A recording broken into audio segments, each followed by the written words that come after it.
श्रुतिपुराणानाम् आलयं करुणालयं नमामि भगवत्पादं शङ्करं लोकशङ्करं शङ्करं शङ्कराचार्यं केशवं बादरायणं सूत्रभाष्यकृतो वन्दे भगवन्तो पुनः श्रीमच्छङ्कर भगवद्गुरुभ्यो नमः वन्दे दत्तरानन्दं विजयवैर्यं वेदान्तकारिण्यं सद्गुरुप्रणतोऽहं सदा सदायज्ञं संयमीनं दास्यं सद्गुरुं दत्तानन्दं सदाचारं समाश्रये श्री श्री सच्चिदानन्देन्द्र सरस्वती महासद्गुरुभ्यो नमः नायं हन्ति न हन्यते इति प्रतिज्ञाय जायते इत्यादि हेतुवचनेन अविक्रियत्वम् आत्मनः उक्त्वा वेदाविनाशिनम् इति विदुषः कर्माधिकार निवृत्तिं शास्त्रादौ संक्षेपतः उक्त्वा मध्ये प्रसारितां च तत्र प्रसंगं कृत्वा इह उपसंहरति शास्त्रार्थपिण्डीकरणाय विद्वान् न हन्ति न निबध्यते इति 18ನೇ ಅಧ್ಯಾಯ ಶಾಸ್ತ್ರಾರ್ಥೋಪಸಂಹಾರಾಧ್ಯಾಯ.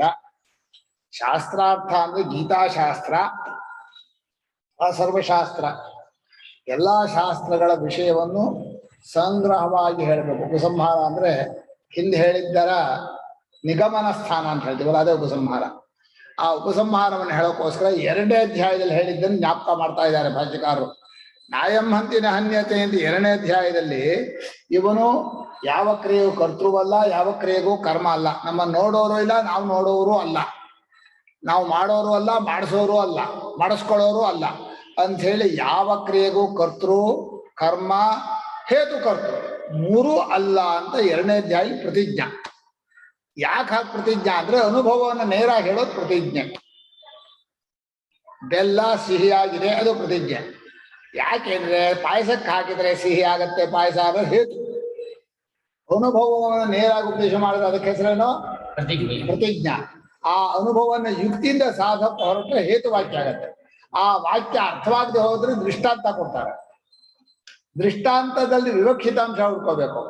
ಆ ವಿವಕ್ಷಿತಾಂಶವನ್ನು ಇದಕ್ಕೆ ಜೋಡಿಸೋದೇ ಉಪನಯ. ಕೊನೆಯಲ್ಲಿ ಉಪಸಂಹಾರ ನಿಗಮನ. ಹೀಗೆ ಹೇತುವಚನೇನ ಪ್ರತಿಜ್ಞಾ ಆಯಿತು. ಈ ಆತ್ಮನಿಗೆ ಕರ್ತೃತ್ವವಿಲ್ಲ, ಕರ್ಮವೂ ಇಲ್ಲ, ಅನನಕ್ರಿಯೆ ಸ್ಯಾಂಪಲ್. ನಾ ಹೇಳಿದ್ನಲ್ಲ, ನಾಯಂ ಹಂತಿನ ಹನ್ಯತೆ ಅಂತ ಹೇಳ್ಬೇಕು. ನಾಯಂ ಕರೋತಿ ನ ಕ್ರಿಯತೆ, ನಾಯಂ ಕಾರಯತಿ ಅಂತ ಹೇಳ್ಬೋದಾಗಿತ್ತು. ದುಕ್ರೀಕರಣ ಹೇಳೋದು ಬಿಟ್ಟು ಹನಕ್ರಿಯೆ ಹೇಳಿದ್ದಾನೆ. ಮನುಷ್ಯನಿಗೆ ಕೊಲ್ಲೋ ಕ್ರಿಯೆ ಅನ್ನೋದು ಒಂದು ರೀತಿ ನಿತ್ಯ ಆಹಾರಕ್ಕೋಸ್ಕರ ಕೊಲ್ಲೇಬೇಕು. ನನ್ನ ಹನಕ್ರಿಯೆ ನಿತ್ಯ. ಅಥವಾ ದುಃಖ ಹಿಂಸೆಯಿಂದ ದುಃಖ ಬರುತ್ತೆ, ಪಾಪ ಬರುತ್ತೆ ನಿಂತ್ಕೊಂಡು ಇಲ್ಲ ನೀನು ಯಾವ ಪಾಪವನ್ನು ಯಾವತ್ತೂ ಮಾಡಿದವನ ಅಲ್ಲ ಅಂತ ಹೇಳೋಕ್ಕೋಸ್ಕರ ಹೇಳಿದ್ನು. ಅಥವಾ ಮೃತ್ಯು, ಯುದ್ಧ ಅನ್ನೋ ಪ್ರಸಂಗವನ್ನು ಇಟ್ಕೊಂಡು ಕಠೋಪನಿಷತ್ತಲ್ಲಿ ಯಮ ನಾಯಂ ಹಂತಿನ ಹನ್ಯತೆ ಅಂತ ಹೇಳಿದ್ರು. ಯಾಕ ಹೇಳಲಿಲ್ಲ?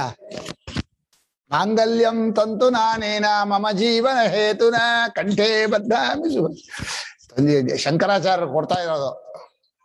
ಶಂಕರ ಇತ್ಯಾದಿ ನಜಾಯತೆ ಇತ್ಯಾದಿ ಹೇತುವಚನೇನ.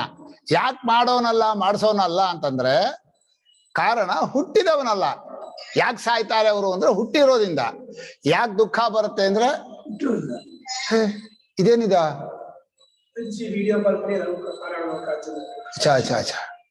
ಅಚ್ಚಾ ಅವಿಕ್ರಿಯತ್ವೇ ಹೇತುವಚನಂ ಅಂದ್ರೆ ವಿಕಾರವಾಗೋದಿಲ್ಲ ಅನ್ನೋದಕ್ಕೆ ಕಾರಣ ಏನು ಅಂದ್ರೆ ಹುಟ್ಟೋದಿಂದ ಆರಂಭ ಮಾಡಿ ವಿಕಾರ ಶುರುವಾಗತ್ತೆ. ಉಳಿದ 6 ವಿಕಾರಗಳು ಹುಟ್ಟುವಿಕೆಯನ್ನು ಆಶ್ರಯಿಸಿರುತ್ತೆ. ಜನಿಲಕ್ಷಣ ವಿಕ್ರಿಯಾ ಪ್ರತಿಷೇಧೇನ ಇತರೇ ವಿಕ್ರಿಯಾ ಪ್ರತಿಷಿಧ್ಯಂತೆ. ಹುಟ್ಟಿದ್ರೆ ಉಳಿದದ್ದೆಲ್ಲ ಬರುತ್ತೆ. ಹುಟ್ಟುವವನೇ ಅಲ್ಲ ಅಂದ್ರೆ ಇನ್ ಬೆಳೆಯೋದಿಲ್ಲ, ಬದಲಾಯಿಸೋದಿಲ್ಲ, ಕ್ಷೀಣವಾಗೋಲ್ಲ. ಇತರೇ ವಿಕಾರಾ ಇತ್ಯಾದಿ ಹೇತುವಚನೇನ ಅವಿಕ್ರಿಯತ್ವಂ ಆತ್ಮನಃ ಉಕ್ತ.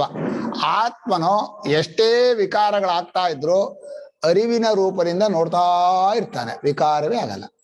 ಎರಡು ಕ್ರಿಯೆಯಲ್ಲಿ ಕ್ರಿಯೆ ಇಲ್ಲ, ಅಂದ್ರೆ ಎರಡು ಕ್ರಿಯಾ ಪದವನ್ನು ಹೇಳಿದ್ರು ಕ್ರಿಯೆ ಇಲ್ಲ. ಒಂದು ನೋಡೋದು, ಒಂದು ಪ್ರೇಮದಿಂದ ತಾನಾಗೋದು, ಒಂದು ಎರಡರಲ್ಲಿ ಕ್ರಿಯೆ ಇಲ್ಲ. ಇರೋದು ಅನ್ನೋದು ಕ್ರಿಯೆ ಅಲ್ಲ ಅನ್ನೋದು ಪ್ರಸಿದ್ಧ. ಅದು ಇರೋದು ಲೋಕದಲ್ಲೂ ಏನ್ ಮಾಡ್ತಾ ಇದ್ದಾನೆ ಅಂದ್ರೆ ಕ್ರಿಯೆ ಅಲ್ಲ ಅದು. ಆದ್ರೆ ನೋಡ್ತಾನೆ ಅನ್ನೋದ್ರಲ್ಲಿ, ಆತ್ಮನು ನೋಡ್ತಾನೆ ಅನ್ನೋದು ಕ್ರಿಯೆ ಅಲ್ಲ. ಆತ್ಮನು ತನ್ನ ಸ್ವರೂಪಾಗಿ ಕಾಣ್ತಾನೆ ಅಂದ್ರೆ ಅದು ಕ್ರಿಯೆ ಅಲ್ಲ ಅದು. ಹೀಗೆ ಪ್ರೇಮವು ಜ್ಞಾನವು ಕ್ರಿಯೆಯಲ್ಲ, ಆತ್ಮನ ಸ್ವರೂಪ. ಇನ್ ಬಾಕಿದೆಲ್ಲ ಕ್ರಿಯೆ, ವಿಕಾರ. ಅಷ್ಟು ವಿಕಾರಗಳು, ಆ ಯಾವ ವಿಕಾರಗಳು ಆತ್ಮನಲ್ಲಿ ಇಲ್ಲ. ಅವಿಕ್ರಿಯತ್ವೇ ಹೇತುವಚನೇನ ಅವಿಕ್ರಿಯತ್ವ ಆತ್ಮ ಅವಿಕ್ರಿಯ ಇದು ಹೇತುವಚನೇನ ಉಕ್ತ. ಯಾಕೆ ವಿಕಾರ ಅಲ್ಲ ಅನ್ನೋದು ಕಾರಣ ಏನು ಗೊತ್ತಾ? ಹುಟ್ಟಿದವನಲ್ಲ, ಬೆಳೆಯುವವನಲ್ಲ, ಬದಲಾಯಿಸುವವನಲ್ಲ. ಅದೇ ವಿಕಾರಗಳು ಈ ಜಗತ್ತಿನಲ್ಲಿ ಗಾಳಿ ಮಳೆ ಇದೆಲ್ಲ ಬಂದು ಏನಾಗತ್ತೆ ಅಂದ್ರೆ ಹುಟ್ಟಿದ್ದನ್ನೆಲ್ಲ ಅಡಗಿಸತ್ತೆ. ಬಿಸಿಲು ಮಳೆ ಶೀತ ಉಷ್ಣ ಬಂದು ವಿಕಾರವಾಗಿ ಗೊಟಕ್ ಅನ್ಬಿಡತ್ತೆ. ತಾರ್ಸಿ ಬಿಲ್ಡಿಂಗೇ ಗೊಟಕ್ ಅನ್ಬಿಡತ್ತೆ, ಹೋಯ್ತು.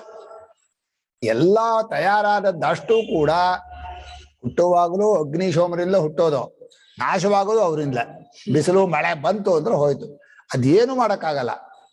ಹೀಗೆ ಅವಿಕ್ರಿಯತ್ವೇ ಆತ್ಮನಃ ಹೇತುವಚನೇನ ಉಕ್ತ್ವ ಅವಿಕ್ರಿಯತ್ವ ಮುಕ್ತ್ವ ಪುನಃ ವೇದಾವಿನಾಶಿನಂ ಅಂತ ಹೇಳಿ ಇಂಥ ಸ್ವರೂಪವೇ ನಾನು ಅಂತ ತಿಳ್ಕೊಂಡು ಅವನು ಯಾರಿದಾನೋ ಅವನು ಯಾವ ಕ್ರಿಯೆಗೂ ಕರ್ತೃವಲ್ಲ.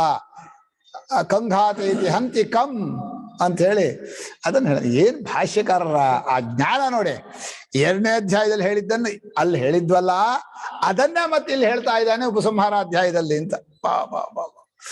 ಇತಿ ಉಕ್ತ್ವ ಅಂದ್ರೆ ಆತ್ಮನೋ ಅವಿಕ್ರಿಯ, ಆತ್ಮನಲ್ಲಿ ವಿಕಾರವಿಲ್ಲ, ಆತ್ಮ ಕರ್ತೃವಲ್ಲ, ಕರ್ಮವಲ್ಲ, ಹೇತುಕರ್ತೃವಲ್ಲ ಅಂತ ಹೇಳಿ ಅಲ್ಲಲ್ಲೇ ಪ್ರಸಾರಿತಾಂ ತತ್ರ ಪ್ರಸಂಗಂಕೃತ್ವ. ಅಲ್ಲಲ್ಲೇ ಏನಾದ್ರೂ ಒಂದು ಪ್ರಸಂಗ ಮಾಡಿ ಈಗ ಹೇಳೋಣ ಪರಾಪರ ಪ್ರಕೃತಿ ಹೇಳೋಣ, ಈಗ ಕ್ಷೇತ್ರಜ್ಞ ಹೇಳೋಣ. ಈ ಎಲ್ಲ ಈ ವಿಷಯ ಆತ್ಮಸ್ವರೂಪವನ್ನೇ ಹೇಳೋದು. ಆದ್ರೆ ಹೇಗಾದ್ರೂ ಒಂದು ಮಿಥ್ಯಾ ಪ್ರಸಂಗಂ ಅವತಾರ್ಯ ಅಂತ ಹೇಳಿದಾಗ ಒಂದು ಸಂದರ್ಭವನ್ನು ಹುಡುಕಿ ವಿಷಯ ಹೇಳ್ಬಿಡೋದು. ವಿಷಯ ಹೇಳಬೇಕಾದ ಆತ್ಮ ಅವಿಕ್ರಿಯ ಅಂತ, ಅದಕ್ಕೆ ಏನಾದ್ರೂ ಒಂದು ಸುತ್ತಕೊಂಡು ಮತ್ತಲ್ಲೇ ಪ್ರಸಂಗಂಕೃತ್ವ ಉಕ್ತ್ವ ಇಹ ಉಪಸಂಹರತಿ. ಈಗ 18ನೇ ಅಧ್ಯಾಯದಲ್ಲಿ ಕಂಕ್ಲೂಷನ್, ಉಪಸಂಹಾರ ಮಾಡ್ತಾ ಇದ್ದಾರೆ. ಶಾಸ್ತ್ರಾರ್ಥ ಪಿಂಡೀಕರಣಾಯ, ಒಟ್ಟು ಶಾಸ್ತ್ರಾರ್ಥ ಇಷ್ಟೇಪ್ಪ, ಒಟ್ಟು ಇಷ್ಟರಲ್ಲಿ ಹೇಳ್ಬೇಕು ಅಂದ್ರೆ ಇಷ್ಟೇ. ಇತಿ ವಿದ್ವಾನ್ ನಹಂತಿ ನನಿಬದ್ಧತೆ ಇತಿ. ಜ್ಞಾನಿಗೆ ಕರ್ತೃತ್ವವೂ ಇಲ್ಲ, ಕರ್ಮವೂ ಇಲ್ಲ, ಬಂಧನವೂ ಇಲ್ಲ, ಪಾಪವೂ ಇಲ್ಲ, ಏನೇನು ಪಾಪ ಮಾಡಿಲ್ಲ. ಏನು ಇಷ್ಟು ಪಾಪ ಮಾಡಿದೀನಿ, ಏನ್ ಮಾಡಿದ್ರು ಹೋಗತ್ತೆ ಅಂತ ಕೇಳ್ತೀರಲ್ಲ, ಇಲ್ಲ ನೀನ್ ಪಾಪನೇ ಮಾಡಿಲ್ಲ ಅಂತಾರವ್ರು. ಮಾಡುವವನೇ ಅಲ್ಲ ಅಂತ. ಪಾಪ ಮಾಡಿಲ್ಲ ಅಂದ್ರೆ ಮಾಡುವವನಾಗಿ ಮಾಡಿಲ್ಲ ಅಂತಲ್ಲ, ಮಾಡುವವನೇ ಆಗಿಲ್ಲ ನೀನು ಅಂತ ಹೇಳ್ತಾ ಏನೇನು ಪಾಪಗಳಿಲ್ಲ ನಿನ್ನಲ್ಲಿ ಭಗವಂತ. ಅಪಿಚೇ ಸುಧರಾಚಾರ ಹೇಳಿದ್ನಲ್ಲ, ಒಂದು ಕಡೆಯಿಂದ ಸುಧೂರಾಚಾರ ಲೋಕದೃಷ್ಟಿ, ಯಾರು ಸುಧೂರಾಚಾರ ಇಲ್ವೇ ಇಲ್ಲ. ಪಾಪನೇ ಇಲ್ಲ, ಇದನ್ನ ಬಿಟ್ಟರೆ ಗೋದಾನ ಸುಣ್ಣ ಎಲ್ಲ ಹೋಗ್ತಂದು ಏನಿಲ್ಲ. ಆ ಜ್ಞಾನ ಅದವ್ರು ಮಾಡೋದೇ ಇಲ್ಲ, ಅದಕ್ಕೆ ಗೋವು ಇಲ್ಲ, ದಾನವೂ ಇಲ್ಲ. ಪಾಪ ಇದೇನು ಬೇಕೋ, ಸರಿ. ಪಾಪ ಮಾಡಿಲ್ಲ ಮಾಡೋದಿಲ್ಲ ಅಂದ್ಬಿಟ್ರೆ ಕ್ಷೇತ್ರ ಮಹಿಮೆ ನೆನ್ನೆ ಹೇಳಿದ್ರು ಭಾನುಪ್ರಕಾಶ್.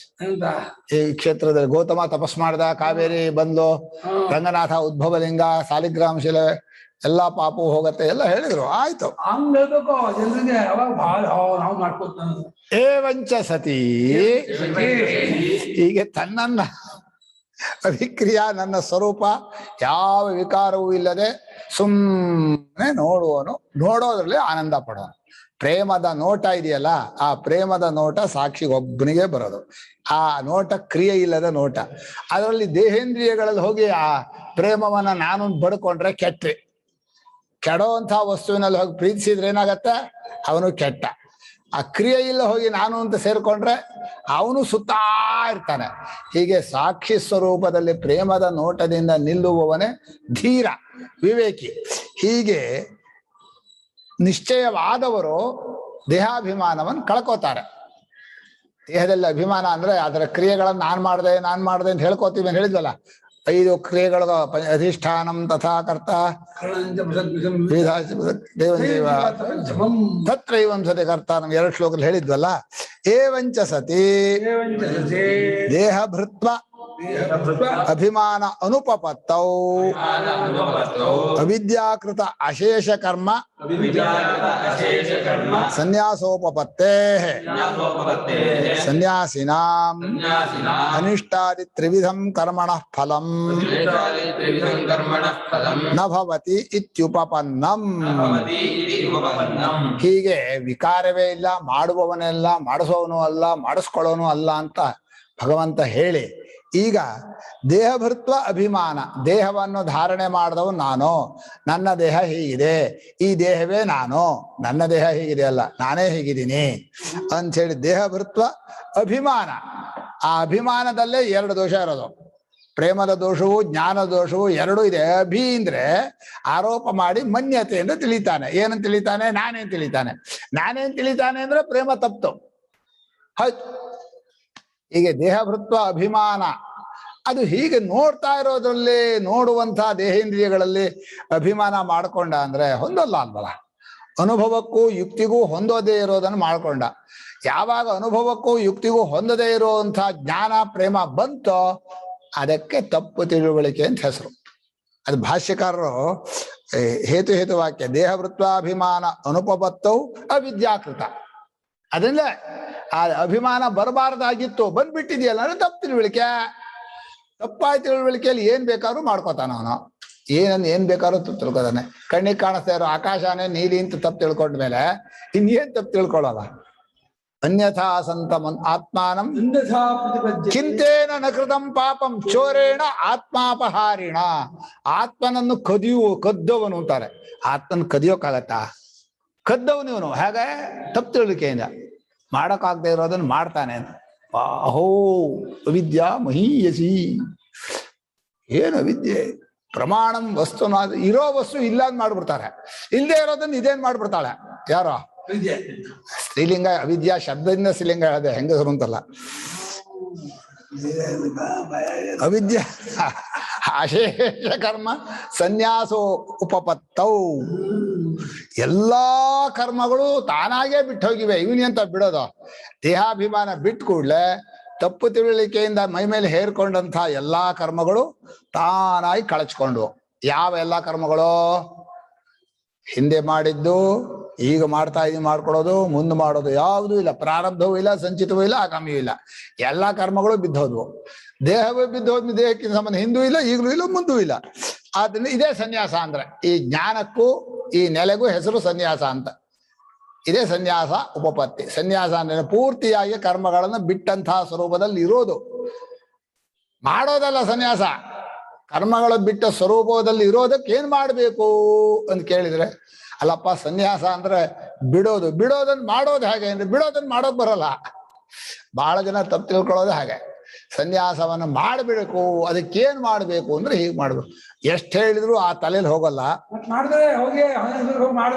ಯಾರ ಮುಂಚೆನೆ ಇತ್ತು ಅದ್ ಯಾಕೆ? ಈಗ ಹೇಳಿದ್ನಲ್ಲ, ಕಾರ್ಯತೃತ್ವ, ಕರ್ತೃತ್ವ, ಕರ್ಮತ್ವ. ಇದಕ್ಕೇನ್ ಹೇಳೋದು? ಈಗ ತಾನೇ ಹೇಳಿದ್ದೇನೆ ನಾನು. ಯಾವ ಕ್ರಿಯೆಗೂ ಕರ್ತೃವೂ ಅಲ್ಲ, ಯಾವ ಕ್ರಿಯೆಗೂ ಕರ್ಮವೂ ಅಲ್ಲ, ಯಾವ ಕ್ರಿಯೆಗೂ ಹೇತು ಕರ್ತೃವೂ ಅಲ್ಲ ಅಲ್ವನಾ? ಏನ್ ಮಾಡ್ತಾ ಇರೋದು ಅಂತ ನೀವು ಅನ್ಕೊಳ್ಳೋದ? ಈ ತಪ್ಪು ತಿಳಿಕೆಗೆ ಏನು ಮಾಡಕ್ಕಾಗಲ್ಲಪ್ಪ. ಈಗ ಹೇಳ ತಪ್ಪು ತಿಳಿಕೆ ಬಹಳ ಜೋರು ಅಂತ. ಏನ್ ಮಾಡಿದ್ರು ಆರೋಪ ಮಾಡೋದನ್ನ ಬಿಡಲ್ವಲ್ಲ ಇದು. ಆರೋಪ ಮಾಡಿ ಮಾಡಿ ತಾನೂ ಕೆಟ್ಟ, ಇನ್ನೊಬ್ಬರನ್ನು ಕೆಡಿಸ್ತಾ. ತಾವೂ ಕೆಟ್ಟರು ಆರೋಪ ಮಾಡ್ಕೊಂಡು ಇನ್ನೊಬ್ಬರಿಗೂ ಆರೋಪ ಮಾಡೋದು, ಸುಮ್ಮನೆ ಇರೋದಿಲ್ಲ. ಅವ್ರು ನೀವ್ ಹಾಗೆ ಮಾಡಿದ್ರಿ, ಯಾರು ಹೇಳಿ ನಾನ್ ಮಾಡಿದೀನಿ ಅಂತ. ಅಶೇಷ ಸನ್ಯಾಸಿನ ಇಂಥ ಸ್ವರೂಪದಲ್ಲಿ ನೆಲೆ ನಿಂತ ಸನ್ಯಾಸಿಗಳಿಗೆ 3 ವಿಧವಾದ ಫಲಗಳು ಇಲ್ಲ. ಯಾವುದೋ? ಅನಿಷ್ಟವಾದಂಥ ಸ್ಥಾವರಾಂತ ಗತಿ, ಇಷ್ಟವಾದ ದೇವತೆ ಗತಿ, ಮಿಶ್ರ ಅಂದ್ರೆ ಮಧ್ಯಮವಾದ ಮನುಷ್ಯ ಗತಿ. ಅದೇ ಅಲ್ವಾ? ಅನಿಷ್ಟ ಮಿಷ್ಟಂ ಮಿಶ್ರಂಚ. ಅನಿಷ್ಟ ಅಂದ್ರೆ ಮನುಷ್ಯನ ಕೆಳಗಿನ ಜನ್ಮ, ಇಷ್ಟ ಅಂದ್ರೆ ಮನುಷ್ಯನಿಂದ ಮೇಲಕ್ಕಿರೋ ಜನ್ಮ, ಮಿಶ್ರ ಅಂದ್ರೆ ಮನುಷ್ಯ. 3 ಜನ್ಮಗಳು ಇಲ್ಲ, ಯಾವತ್ತೂ ಇಲ್ಲ. ಈಗ ಪ್ರಕೃತ ಹೇಳಿದ್ದವು ಇಲ್ಲ ಅಂದ್ರು. ಕರ್ಮರಂ ನಭವತಿ ಇತಿ ಉಪಪನ್ನಂ. ಇದು ಯುಕ್ತಿ ಅನುಭವಕ್ಕೆ ಹೊಂದುವಂತಹದ್ದು. ಕರೆಕ್ಟ್ ಆಗಿದೆ ಭಗವಂತ ಹೇಳಿರೋದು ಸರಿಯಾಗಿದೆ. ತದ್ವಿಪರ್ಯಯಾಚ್ಚ ಇತರೇಷಾಂ ಭವತಿ ಇತ್ಯೇತಚ್ಚ ಅಪರಿಹಾರ್ಯ. ಅದಕ್ಕೆ ವಿರುದ್ಧರಾದವರು ಅಂದ್ರೆ ದೇಹಾಂದ್ರಿಯಗಳಲ್ಲಿ ಅಭಿಮಾನ ಪಟ್ಕೊಂಡು ಕರ್ತೃತ್ವ ಬುದ್ಧಿಯಿಂದ ಕರ್ಮ ಮಾಡಿದವರಿಗೆ ಏನ್ ಮಾಡಿದ್ರು, ಎಷ್ಟೇ ಅಶ್ವಮೇಧ ಯಜ್ಞ ಮಾಡಿದ್ರು ಹೋಗಲ್ಲ. ಇದು ಕೋಟಿ ಶತಮ ಅನುಭವಿಸಿದ್ರು ಕರ್ಮ ಮುಗಿಯಲ್ಲ, ಎಂಥದ್ದು ಆಗಲ್ಲ. ಸ್ವಲ್ಪ ಕೋಟಿ ಶತೈರಪಿ ಅಂತ ಹೇಳಿದ್ರು. ಹಾಗೆ ಈ ವಿಪರೀತವಾದಂತಹ ಬುದ್ಧಿ ಇದ್ದವರಿಗೆ, ವಿಪರೀತ ಬುದ್ಧಿಯಿಂದ ತುಂಬಾ ಅಲ್ಲ, ವಿಪರೀತ ಅಂದ್ರೇನೋ ತಪ್ಪಾದ ಅಂತ ಅರ್ಥ. ವಿಪರೀತ ಗ್ರಹಣಂ, ವಿಪರೀತ ಪ್ರತ್ಯಯ, ಹೀಗೆ ತಪ್ಪಾದ ತಿಳುವಳಿಕೆ ಇರುವವರಿಗೆ ದೇಹಾಭಿಮಾನದಿಂದ ಕೂಡ್ಕೊಂಡದ್ರಿಂದ ಆ ಕರ್ಮಗಳನ್ನು ಮಾಡಿ ಮೂರೂ ವಿಧವಾದ ಫಲಗಳು ಆಗ್ತಾನೇ ಇರತ್ತೆ. ಅನಿಷ್ಟ ಮಿಷ್ಟ ಮಿಶ್ರಂಚ ತ್ರಿವಿಧ ಕರ್ಮಣ ಫಲ ಭವತ್ಯತ್ಯಾಗಿನಾಂ ಪ್ರೇತ್ಯ, ಅತ್ಯಾಗಿನಾಂ ಅಸನ್ಯಾಸಿನಾಂ ಅಜ್ಞಾನಿನಾಂ ಪ್ರೇತ್ಯ ಭವತಿ ತ್ರಿವಿಧಂ ಇತರೇಷಾಂ ಅಂದ್ರೆ ಅವರೇ. ಇತ್ಯೇತಚ್ಚ ಅಪರಿಹಾರ್ಯಂ. ಸ್ವಾಮಿ ಇದಕ್ಕೇನು ಉತ್ತರ ಇಲ್ಲ, ಇಷ್ಟೇ ಉತ್ತರ. ಏನ್ ಮಾಡಿದ್ರು ಬಿಡಿಸ್ಕೊಳಕ್ ಆಗೋಲ್ಲ. ಇತ್ಯೇಷಃ ಗೀತಾಶಾಸ್ತ್ರಾರ್ಥ ಉಪಸಂಹೃತ. ಒಟ್ಟು ಗೀತೆಯ ಶಾಸ್ತ್ರಾರ್ಥ ಇಷ್ಟೇ. ಅಜ್ಞಾನಿಗಳಿಗೆ ಕರ್ಮಬಂಧ ತಪ್ಪಲ್ಲ, ಜ್ಞಾನಿಗಳಿಗೆ ಕರ್ಮಬಂಧ ಯಾವತ್ತೂ ಇಲ್ಲ. ಅಜ್ಞಾನಿಗಳಿಗೆ ಶರೀರ ಸಂಬಂಧ ತಪ್ಪಲ್ಲ, ಜ್ಞಾನಿಗಳಿಗೆ ಶರೀರ ಸಂಬಂಧ ಇಲ್ಲ. ಹೀಗೆ ಎರಡನ್ನು ವಿವೇಕದಿಂದ ಭಗವಂತ ಹೇಳಿಬಿಟ್ಟು ರಥದಲ್ಲಿ ಚಾವಟಿ ಹಿಡ್ಕೊಂಡು ಹಿಂಗೆ ಕೂತಿದ್ದಾನೆ. ಏನು ಭಗವಂತನು ಆ ರಣಾಂಗಣದ ಮಧ್ಯೆ ಇಂಥ ಗೀತೆಯನ್ನು ಹೇಳಿದ್ದಾನೆ ಅಂದ್ರಿ, ಎಂಥ ಮಹಾಮಯ. ಅಂದ್ರೆ ಮನುಷ್ಯನಿಗೆ ತನ್ನ ಸ್ವಾನುಭವ ನಿಶ್ಚಯ ಎಂಥ ಕಾಲದಲ್ಲೂ ಮರೆಯಾಗಲ್ಲ ಅಂತ.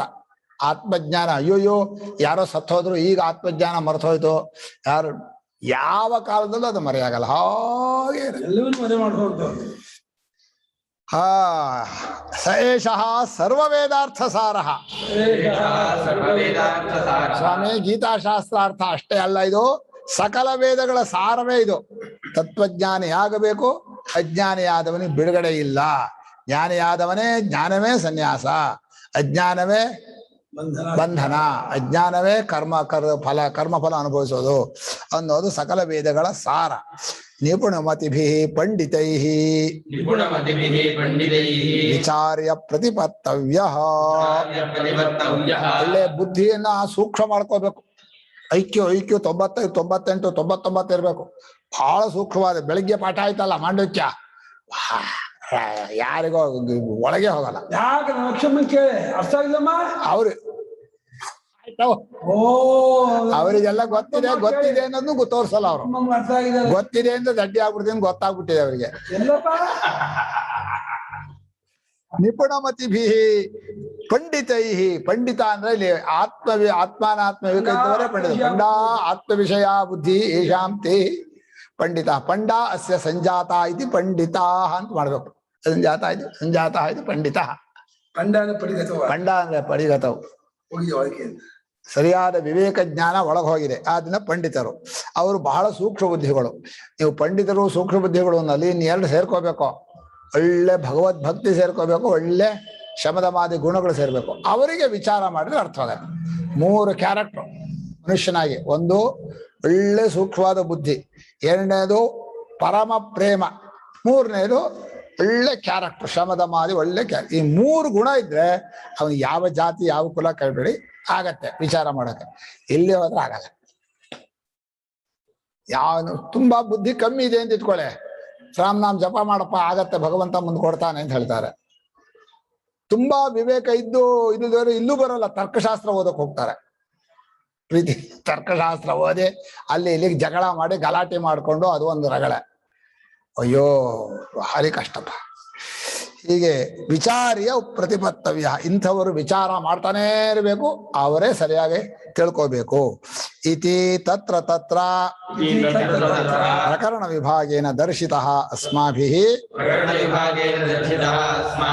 ಶಾಸ್ತ್ರನ್ಯಾಯಾನುಸಾರೇಣ. ಇದನ್ನ ಅಲ್ಲಲ್ಲೇ ಪ್ರಕರಣವನ್ನು ಬಿಡಿಸಿ ಬಿಡಿಸಿ ನಾವು ತೋರಿಸಿದೀವಿ. ಇದು ಇಂಥ ವಿಭಾಗ, ಇದು ಇಂಥ ವಿಭಾಗ ಅಂತ ಹೇಳಿ ಗೀತೆಯನ್ನ ಸ್ಪಷ್ಟವಾಗಿ ವಿಂಗಡ, ಒಂದು ಚೂರು ಕನ್ಫ್ಯೂಷನ್ ಇಲ್ಲ. ಬಹಳ ಜನ ಹೇಳ್ತಾರೆ ಗೊಂದಲ ಗೊಂದಲ, ಕನ್ಫ್ಯೂಷನ್, ಒಂದು ಚೂರು ಕನ್ಫ್ಯೂಷನ್ ಇಲ್ಲ. ಕರೆಕ್ಟಾಗಿ ಹೇಳಿದ್ದಾನೆ. ಕೇಳಿದವರು ಎಷ್ಟು ಕೇಳ್ತಾರೋ ಅಷ್ಟೇ ಉತ್ತರ ಹೇಳೋದು. ಸುಮ್ನೆ ಎಲ್ಲವೂ ಉತ್ತರ ಹೇಳಲ್ಲ ಅವನು. ಪರಮಾತ್ಮ ಉತ್ತರ ಹೇಳುವಾಗಲ್ಲ ಏನೋ ಇದು ಹೆಚ್ಚೋ ಅಂತ ಕೇಳಿದ್ರೆ, ಅಲ್ಲ ಯಾವುದು ಸುಲಭ ಅಂತ ಹೇಳ್ತೀನಿ ಕೇಳೋ ಅಂತ ಹೇಳಿದ್ನೆ ಹೊರತು ಹೆಚ್ಚು ಕಡಿಮೆ ಅನ್ನೋದು ಶಾಸ್ತ್ರದಲ್ಲೇ ಇಲ್ಲ. ಆಯಾ ಅಧಿಕಾರಿಗೆ ತಕ್ಕ ಹಾಗೆ ಅವನು. ನೀವು ಹೇಳ್ರಿ 3ನೇ ಕ್ಲಾಸ್ ಹೆಚ್ಚೋ 4ನೇ ಕ್ಲಾಸ್ ಹೆಚ್ಚೋ ಅಂದ್ರೆ 4ನೇ ಕ್ಲಾಸ್ ಹೆಚ್ಚು ಅಂತ ನೀವು ಹೇಳ್ಬೋದು, ತಪ್ಪದು. 3ನೇ ಕ್ಲಾಸ್ ಹೋಗೋರು 3ನೇ ಕ್ಲಾಸ್ ಹೆಚ್ಚು, 4ನೇ ಕ್ಲಾಸ್ 4ನೇ ಕ್ಲಾಸ್ ಹೆಚ್ಚು ಕಡಿಮೆ ಅನ್ನೋದು ಇಲ್ಲ ಇಲ್ಲಿ ಅಂದ್ರು ಅವರು. ಅದೇ ಬಹಳ ಜನ ಹೇಳಿದ್ದಾನೆ. ಜ್ಞಾನ ಯೋಗೇನ ಸಾಂಖ್ಯಾನಾಂ ಕರ್ಮಯೋಗೇನ ಯೋಗಿನಾಂ ಅಂತ 2 ಎಂಥದ್ದು ಬೇರೆ ಬೇರೆ ಫಲ ಅಂತ ಹೇಳ್ತಾರೆ. ಏಕಮಪ್ಯಾಸ್ಥಿರ ಸಮ್ಯಕ್. ಯಾವುದು ಸರಿ? ಇದು ಹೆಚ್ಚೋ ಜಾಯುಸಿ ಮತ ಬುದ್ಧಿ ಅಂತ ಹೇಳಿ ಅಲ್ಲಿ ಇದು ಹೆಚ್ಚ ತಡಿತಾರೆ. 2 ನಿಷ್ಠೆ ಹೇಳಿದೀನಿ ನಾನು. ಮಗುವಿಗೆ ಹಾಲು ಹೆಚ್ಚು, ದೊಡ್ಡವರಿಗೆ ಇಡ್ಲಿ ಹೆಚ್ಚು. ಮಗುವಿಗೆ ಇಡ್ಲಿ ಹಾಕಕ್ಕಾಗಲ್ಲ, ಕಡ್ಕೈ ಕೊಡ್ತಾರೆ. ಹೀಗೆ ಪ್ರತಿಯೊಂದು ಜಾಗದಲ್ಲಿ ವಿಶ್ವರೂಪ ಉಪಾಸನೆ ಮಾಡೋನು ಹೆಚ್ಚು ನಿನ್ನಲ್ಲಿ ಸೇರ್ತಾರೋ, ಅಕ್ಷರೋಪಾಸನೆ ಮಾಡೋರು ಹೆಚ್ಚು ಸೇರ್ತಾರೋ? ಅಕ್ಷರೋಪಾಸನೆ ಬೇರೆನೇ ಆಗಿಲ್ಲ ಸೇರೋಕೆ. ಪ್ರಶ್ನೆಯಲ್ಲೇ ಒಂದು ದೋಷ ಇದೆ. ಯಾರು ಹೆಚ್ಚು ಅಂತ ಅವ್ರು ಬೇರೆನೇ ಆಗಿಲ್ಲ, ಏನ್ ಸೇರೋದು? ಆದ್ರಿಂದ ಹೆಚ್ಚು ಸೇರೋರು ವಿಶ್ವರೂಪಾಸಕರು. ಅದೇ ಸುಲಭ ಅಂತಾನೆ ಭಗವಂತ. ಅದು ಸುಲಭ ಅಂತ ಹೇಳಿದವನು ವಿಶ್ವರೂಪೋಪಾಸಕರ ಗುಣಗಳನ್ನು ಹೇಳ್ಬೇಕಾ, ಅದ್ವೇಷ್ಟ ಅಕ್ಷರೋಪಾಸಕರ ಗುಣಗಳನ್ನು ಹೇಳ್ದ. ಇದು ಗೀತೆಯಲ್ಲಿ ಒಂದು ಸ್ವಾರಸ್ಯ ಹೇಗಿದೆ ಅಂದ್ರೆ, ನೀವು ನೋಡ್ತಾನೆ ಭಗವಂತ ಅಲ್ಲಲ್ಲೇ ವಿಭಾಗ ಮಾಡ್ತಾ ಹೋಗ್ತಾನೆ. ಬಹಳ ಅದ್ಭುತ, ಬಹಳ ಚೆನ್ನಾಗಿದೆ. ಹೀಗೆ ಪ್ರಕರಣ ವಿಭಾಗವನ್ನು ಮಾಡಿ ನಾವು ತೋರಿಸಿದೀವಿ. ಶಾಸ್ತ್ರ ನ್ಯಾಯಾನುಸಾರೇಣ. ಶಾಸ್ತ್ರ ಅಂದ್ರೆ ಅನುಭವ ಯುಕ್ತಿಯನ್ನು ಜೋಡಿಸೇ ನಿಮ್ಗೆ ಅರ್ಥ ಮಾಡ್ಕೊಡ್ಬೇಕು. ಮನುಷ್ಯ ತಾನು ತನ್ನನ್ನು ಒಪ್ಕೊಳ್ಳೋದು ಯಾವಾಗ ಅಂದ್ರೆ ಅನುಭವ ಯುಕ್ತಿ 2 ಇದ್ದು ಬಿಟ್ರೆ ಅವನು ಒಪ್ಕೋತಾನೆ. ನಮ್ಮನ್ನೊಬ್ರು ಪ್ರಶ್ನೆ ಮಾಡಿದ್ರು, ಒಂದು ವಾಕ್ಯವನ್ನು ಕೊಟೇಶನ್ ಕೊಡದೆ ಕೇವಲ ಅನುಭವ ಯುಕ್ತಿಗಳಿಂದ ವೇದಾಂತ ಸಿದ್ಧಾಂತವನ್ನು ಹೇಳಬಹುದಾ ಅಂತ ಕೇಳಿದ್ರು. ಹೇಳಿದಾರಲ್ಲ ಅಂದ್ರೆ ಆಗತ್ತೆ ಅಂದಿನ. ಇಲ್ಲ ನೀವು ಎಲ್ಲ ಗ್ರಂಥದ ಕೊಟೇಶನ್ ಏನಿಲ್ಲ. ಪರಮಾರ್ಥ ಚಿಂತಾಮಣಿ ನೋಡಿ, ಒಂದು ಕೊಟೇಶನ್ ಇಲ್ಲ, ಎಲ್ಲ ಅನುಭವ ಯುಕ್ತಿ ಆಗತ್ತಮ್ಮನ. ಆದ್ರೆ ಅನುಭವಾನುಸಾರ ಯುಕ್ತಿ ಆಗ್ಬೇಕು, ಬರೀ ಕೇವಲ ಯುಕ್ತಿ ಆಗ್ಬಾರ್ದು, ಹಠ ಇರಬಾರ್ದು. ಈಗ ಮತ್ತೆ ಪರಮಾತ್ಮ ಅಥ ಇದಾನೀಂ ಕರ್ಮಣ ಪ್ರವರ್ತಕ ಮುಚ್ಯತೆ. ಕರ್ಮದಲ್ಲಿ ತಳ್ಳೋದು ಯಾವುದು? ಮನುಷ್ಯನಿಗೆ ಕರ್ಮ ಮಾಡೋದಕ್ಕೆ ಏನ್ ಕಾರಣ? ಯಾವುದು? ಹಿಂದಿನ ಜನ್ಮದ ಪ್ರಾರಬ್ಧವೋ ಅಥವಾ ಈ ಜನ್ಮದ ಜ್ಞಾನವೋ ಅಥವಾ ಇನ್ಯಾವುದು ಕರ್ಮದ ಪ್ರವರ್ತಕ ಯಾವುದು ಅನ್ನೋದಕ್ಕೋಸ್ಕರ ಮುಂದೆ ಭಗವಂತ ಹೇಳ್ತಾನೆ. ಜ್ಞಾನಂ ಜ್ಞೇಯಂ ಪರಿಜ್ಞಾತ ವಿವಿಧ ಕರ್ಮಚೋದನ ಕರಣಂ ಕರ್ಮ ಕರ್ತೇತಿ ವಿವಿಧ ಕರ್ಮ ಸಂಗ್ರಹ. ಜ್ಞಾನಂ ಜ್ಞೇಯಂ ಪರಿಜ್ಞಾತ ತ್ರಿವಿಧ ಕರ್ಮಚೋದನ ಕರಣಂ ಕರ್ಮ ಕರ್ತೇತಿ ತ್ರಿವಿಧ ಕರ್ಮ ಸಂಗ್ರಹ.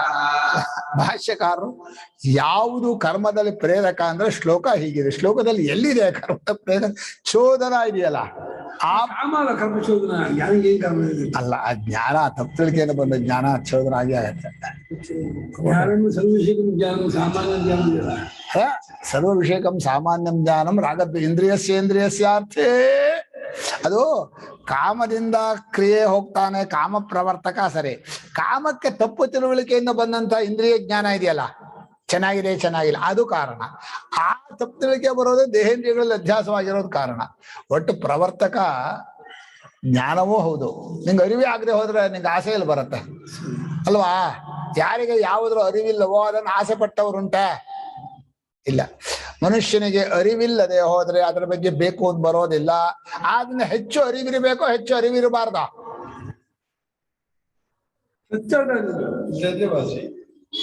ಏನೋ ಉತ್ತರನೇ ಬರಲ್ಲ. ಒಂದು ಕೇಳಲ್ಲ ಕಣ, ಏನು ಎಲ್ಲ ಬಾಯಿ ಮುಚ್ಚಿಬಿಟ್ಟಿದೀನ. ಹೆಚ್ಚು ಅರಿಬೇಕು, ಹೆಚ್ಚು ಭಾಷೆ ಗೊತ್ತಿರಬೇಕು. ಯಾಕಂದ್ರೆ ಹೆಚ್ಚು ಅರಿವು ಇರ್ಬೇಕು, ಆದ್ರೆ ನಮ್ಗೆ ಅದು ಅಟ್ಯಾಚ್ಮೆಂಟ್ ಇರಬಾರ್ದು. ಅರಿವಿದೆ ಅಂದ್ರೆ ಅಟ್ಯಾಚ್ಮೆಂಟ್ ಗ್ಯಾರಂಟಿ. ಇಂದ್ರಿಯಸ್ಯೇಂದ್ರಿಯಸ್ಯಾರ್ಥೆ ರಾಗದ್ವೇಷವು ವ್ಯವಸ್ಥಿತ. ತಪ್ಪಿಸ್ಕೊಳಕ್ಕಾಗಲ್ಲ. ನಾನ್ ನೋಡ್ತೀನಿ ನನ್ ವಿಕಾರ ಇಲ್ಲ ಅಂದ್ರೆ ಅದಾಗಲ್ಲ. ನೋಡಿದ ಮೇಲೆ ವಿಕಾರ ಆಗತ್ತೆ. ಜ್ಞಾನ ಗೊತ್ತೇ ಇಲ್ದೇ ಇರೋದು ಅದು ಪ್ರಾಬ್ಲಮ್ ಅಲ್ವಾ? ಗೊತ್ತಿರೋದು ಒಳ್ಳೇದಲ್ವಾ? ಲೋಕದಲ್ಲಿ ಏನೇನಿದೆ ಅಂತೆಲ್ಲ ಗೊತ್ತಿರೋದೇ ಬೇಡವಾ? ಎಲ್ಲ ಅನುಭವಿಸಿದ್ಮೇಲೆ ವೈರಾಗ್ಯ ಬರುತ್ತೆ. ಸುಳ್ಳದು ಖಂಡಿತ ಸುಳ್ಳು. ಆಗಲ್ಲ. ಹೆಚ್ಚು ಅರಿವಿರಬಾರ್ದು. ಪರಮಹಂಸನಂತ ಇರ್ಬೇಕು. ಸತ್ಯವಾದ ಅರಿವಿರ್ಬೇಕು. ಸತ್ಯವಾದ ಅರಿವಿದ್ರೆ ಹೆಚ್ಚಿನದಾದ ಅರಿವು ಅನ್ನೋ ಶಬ್ದ ಅದು ಮತ್ತೆ ಕಂಪ್ಯಾರಿಸನ್ ಇಲ್ವಲ್ಲ ಅದಕ್ಕೆ. ಅಲ್ಲ, ಲೋಕದೃಷ್ಟಿಯಿಂದ ಅಲ್ಲ, ನಾನು ಹೆಚ್ಚು ಅಂದ್ರೆ ಸಂಖ್ಯೆಯಿಂದ ಹೆಚ್ಚು ಅಂತ ಹೇಳಿದೆ. ಎಲ್ಲವನ್ನೂ ಒಳಗೊಂಡಂತ ಪರಮಾತ್ಮ ಜ್ಞಾನ ಅರ್ಥ ಬಿಟ್ರೆ ಸೂಪರ್ ಆಗಿರುತ್ತೆ కదా. ನನಗೆ ತೆಲುಗು ಬರುವುದಿಲ್ಲ, ನನಗೆ ಮರಾಠಿ ಬರುವುದಿಲ್ಲ, ನನಗೆ ಹಿಂದಿ ಕೊರಗಿದೆ ಹೋಯ್ತು. ಪರವೇ ಇಂಗ್ಲಿಷ್ ಬರೋದಿಲ್ಲ. ಎಲಾಂಟಿ ಅಂದ್ರೆ ಎಲಾಂಟಿ ಆಂಟಿ ಅದಕ್ಕೆ ಎಲ ಅಂದ್ರೆ ಹೇಗೆ ಅಂತ. ಎಲ ಅಂದ್ರೆ ಹೇಗೆ, ಎಲಾಗ ಅಂದ್ರೆ ಹೇಗೆ ಅಂತ ಹೇಗೆ ಹೇಗೆ ಹೇಗೆ ಹೇಗೆ ಕೆಲಸ ಮಾಡಿದ್ರ. ಎಕ್ಕಡ ಅಂದ್ರೆ ಎಲ್ಲಿ ಅದು? ಎಕ್ಕಡ ಅದು ಯೋ ರಾಮ ರಾಮ. ಎಕ್ಕಡ ಬೇಡಪ್ಪ. ಎಕ್ಕಡ ಚಕ್ಲಿ ಕಾಣ್ತಾ. ಶಬ್ದಾರ್ಥ ಸಂಬಂಧ ಪ್ರತಿ ಹಿಂದಿರೋದು ಮುಂಚೆ ಬರುತ್ತೆ, ಆಮೇಲೆ ಇನ್ನೊಂದ್ಸಲ ಊಹಿಸೋದು. ಇಜ್ಜಿನೇ ಇಲ್ಲ ಅಂತ ನಾವು ಇಜ್ಜಿನೇ ಆಯ್ತಲ್ಲ, ಪರಿಚಯ ಮಾಡಿದೇನಾ? ಜ್ಞಾನಂ ಜ್ಞೇಯಂ ಪರಿಜ್ಞಾತ ತ್ರಿವಿಧ ಕರ್ಮಚೋದನ ಕರಣಂ ಕರ್ಮ ಕರ್ತ ಇತಿ ತ್ರಿವಿಧ ಕರ್ಮ ಸಂಗ್ರಹ. ಕರ್ಮಚೋದನ ವಿಗ್ರಹಕ್ಕೆ ಮಾಡೋ ಎಷ್ಟಿದೆ ಪುರುಷಗಳಲ್ಲಿ?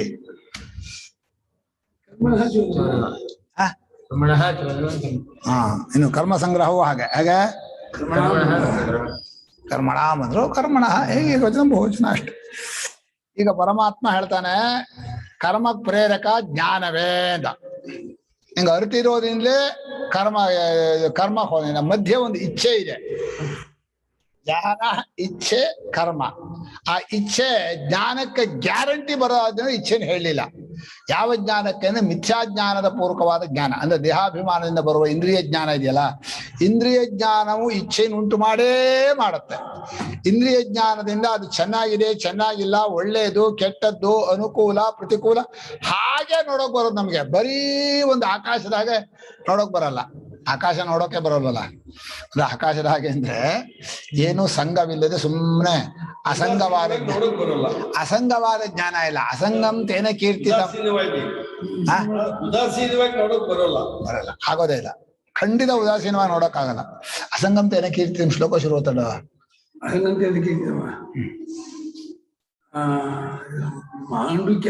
ಮಾಂಡುಕ್ಯ ಪ್ರದೀಪಕಂ ಅಸಂಗಂ ತೇನ ಕೀರ್ತಿತಂ. ಹೀಗೆ ಜ್ಞಾನ, ಜ್ಞೇಯ, ಪರಿಜ್ಞಾತ. ಪರಿಜ್ಞಾತ ಅಂದ್ರೆ ಭಾಷ್ಯಕಾರರು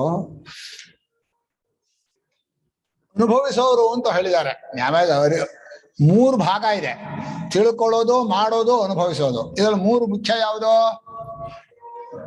ಯಾವ್ದು ಮುಖ್ಯ? ತಿಳ್ಕೊಳ್ಳೋದು. ಅನುಭವಿಸೋದಲ್ವನ? ಯಾಕೆ ತಿಳ್ಕೊಳ್ತೀವಿ? ಮಾಡೋಕೆ. ಯಾಕೆ ಮಾಡ್ತೀವಿ? ಅದನ್ನ ಮುಖ್ಯ ಯಾವುದು? ಅದನ್ನ ಪರಿಜ್ಞಾತ ಅಂದ್ರೆ, ಜ್ಞಾತ ಅಂದ್ರೆ ತಿಳ್ಕೊಳ್ಳೋ ಅಂತ ಹೇಳ್ಬೇಕು. ಭಾಷ್ಯಕಾರರು ಭೋಕ್ತ ಅಂತ ಅರ್ಥ ಮಾಡಿದ್ರು. ಆದ್ರಿಂದ ಜ್ಞಾನ, ಇಂದ್ರಿಯ ಜ್ಞಾನ, ತಪ್ಪಾದ ತಿಳುವಳಿಕೆ ಜ್ಞಾನ. ಜ್ಞೇಯ, ಆ ತಪ್ಪು ತಿಳುವಳಿಕೆ ಕಂಡಂತ ಪಂಚ ವಿಷಯಗಳು. ಜ್ಞೇಯ ಅಂದ್ರೇನೋ ಪದಾರ್ಥಗಳು, ಏನೇನ್ ಪದಾರ್ಥಗಳಿದೆಯೋ ಅದು. ಇನ್ನು ಪರಿಜ್ಞಾತ ಅಂದ್ರೆ ಆ ನೋಡಿದ ಕೂಡಲೇ ಅನುಭವಿಸ್ಬೇಕು ಅಂತ ಬರುತ್ತಲ್ಲ, ಏನ್ ಪ್ರಯೋಜನ ಅಂತ ಬರುತ್ತಲ್ಲ, ಇದರಿಂದ ಏನ್ ಆಗತ್ತೆ, ಏನ್ ಲಾಭ, ಯಾಕೆ ಹೀಗೆ ಕಟ್ಟಿದ್ದಾರೆ, ಏನ್ ಲಾಭ ಅಂತ ಆ ಪ್ರಯೋಜನ ನೋಡ್ತೀಯಲ್ಲ, ಆ ಭೋಕ್ತೃತ್ವವೇ ಪರಿಜ್ಞಾತ. ತಿಳ್ಕೊಳ್ಳೋವಾಗ್ಲೇ ಪ್ರಯೋಜನವನ್ನು ನೋಡೋದ್ರಿಂದ ಭೋಕ್ತೃತ್ವ. ಪರಿಜ್ಞಾತ ಅಂದ್ರೆ ಯಾವ ಭೋಕ್ತೃತ್ವ ಅಲ್ಲ. ಆ 3 ಸೇರಿದರೆ ಅವನಿಗೆ ಕರ್ಮದಲ್ಲಿ ಪ್ರೇರಣೆ ಆಗತ್ತೆ. ಅಜೇಶ್ವಜಮ ಸಂಕ್ರಾಂತಂ ಧರ್ಮೇಶು ಜ್ಞಾನಮಿಷ್ಯತೆ ಯಥೋನ ಕ್ರಮದೇ ಜ್ಞಾನಂ ಅಸಂಗಂ ತೇನ ಕೀರ್ತಿ. ಯಥೋನ ಕ್ರಮತೆ ಜ್ಞಾನಂ ಅಸಂಗಂ ತೇನ ಕೀರ್ತಿ. ಆಗಿರ್ಬೇಕು ಜ್ಞಾನ. ಯಾವುದಕ್ಕೂ ಅಂಟ್ಕೋಬಾರ್ದು. ಸಾಕ್ಷಿ ಜ್ಞಾನ. ಈ ಇಂದ್ರಿಯ ಜ್ಞಾನಕ್ಕೆ ಅಂತ ಕೆಟ್ಟ ಜ್ಞಾನ ಇದು. ಇಂದ್ರಿಯ ಜ್ಞಾನ ತುಂಡು ಮಾಡಿ ಎಲ್ಲ ನಂಗಬೇಕು ಅಂತ ಹಿಡ್ಕೊಂಡು ಇನ್ನೊಬ್ಬರಿಗೆ ಕೊಡದೆ ಬಚ್ಚಿಟ್ಕೊಳಕ್ ಹೋಗಿ ತಾನು ಅನುಭವಿಸ್ದೆ ಹಂಗೆ ಕೆಟ್ಟ ಹೋಗ್ಬಿಡುತ್ತೆ. ಮಾವಿನ ಹಣ್ಣು ಹಾಕಿದಾರೆ ಅಯ್ಯೋ ರಾಮ ರಾಮ ತಿನ್ನೋಕ್ಕಾಗಲ್ಲ, ನೋಡಿದ್ರೇನೆ ಹೆಚ್ಚಾಗತ್ತೆ. ಇಲ್ಲಿ ಮಾವಿನ ಹಣ್ಣುಗಳು, ಬಾಳೆಹಣ್ಣು ಯಾರ ನೋಡು ವಿವಿಧ ಕರ್ಮಚೋದನ.